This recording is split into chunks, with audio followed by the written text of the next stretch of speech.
East Africa Regional Tourism Expo has come to an end today, with sector players calling for regional collaborations in the sector. The Regional Expo brought together over 300 tourism sector players, 10 tourism boards, as well as other players from outside the region. Let's now join our very own Jimmy Mbogo, who's there. Good afternoon, Jimmy.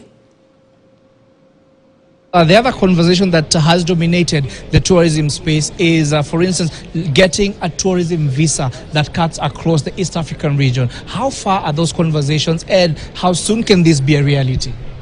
Currently, we have a single visa to 3 countries, Uganda, Rwanda, and Kenya. There have been conversations even within this forum, within the 3 days, of a visa that covers the 7 East Africa member states.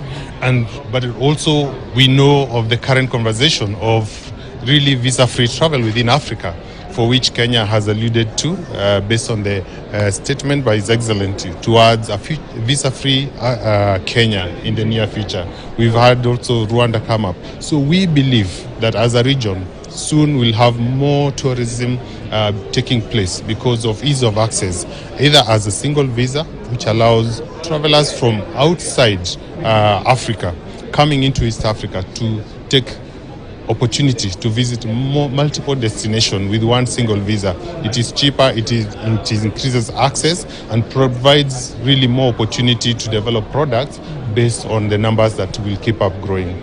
All right, now, of course, the other thing that most of these tourists have been talking about, and it has been a conversation, particularly in the aviation sector, is when you talk about connectivity, there has been this call to make East Africa an open sky market, so that operators within the region can have ease of access to these other countries and to these other destinations. So from where you sit as the tourism board, and I'm sure this is a conversation that you're currently having with your counterparts, how soon are we going to realize this? And then what is the net effect of that in terms of attracting tourists into the region?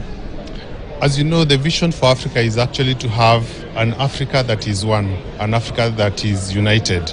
And East Africa community shows really there's borderless nations where people travel, do commerce, do retail, have investment, thriving because of people integrating. So travel and tourism bring people close together. And my belief is in the near future, we will have most of these barriers removed.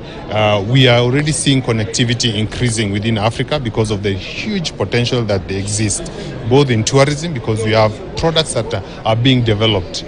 We are the last frontier, in my opinion, to be developed. So in terms of arrivals, we are expecting much more. So in terms of open skies, yes, there are discussions. There are airlines that are seeking for rights to have more frequencies, to access more destinations, and those are conversations that between the Ministry of Transport are going on with the airlines. All right. So, John, I know we have about 2 minutes, and of course, speaking of that, on that issue of connectivity, just yesterday we saw our very own Jumbo Jet launching a direct flight from Mombasa to Zanzibar, and I'm sure that is going to increase in terms of traffic coming into the country. Now, there's the question of collaboration within the region in terms of the offerings that we currently have across Kenya, Tanzania, and we look at other markets such as South Africa. We have sort of similar offerings. So how then do we harness the collaborative nature of the region to make sure that we do not only sell Kenya, if it's in terms of wildlife, if it's in terms of the coastal culture, how do we then partner with other states to make sure that we attract even more visitors? In about a minute. Thank you so much. What a current question you've asked. First, in the context of international arrivals, Africa received between 3 to 5%. That is a very small share.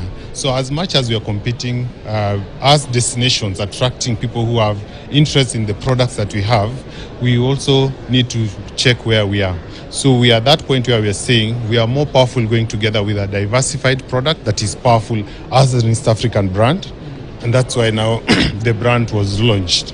And going forward, we are going to utilize that brand. So we are moving away from competition to where we are collaborating in our marketing. Kenya having the very best, South Africa or even the East Africa community showcasing itself powerfully within the international community that is travel and bringing out the very best. That way we are able to attract more whether it is airlines, cruise ships, attracting various diverse types of consumers to come to our region. All right, John, thank you very much. And of course, we know we're fast running out of time, but we'll be looking also just at the return on investment for the exhibitors who've taken part of during this expo. So, Fatia, there you have it. And of course, the very magical Kenya logo there, of course, characterizing the sites that you will be seeing when you walk into the KICC, and our very own national carrier, that is the Kenya Airways. Also, one of the exhibitors here just trying to give you options. So, in the event that, Fatia, maybe you might want to travel, book a holiday, I think you know where to go to be able to get. All right. Thank you very much, Jimmy. It's time that we introduce you to the Glasses Society of Kenya, yeah? Start seeing well.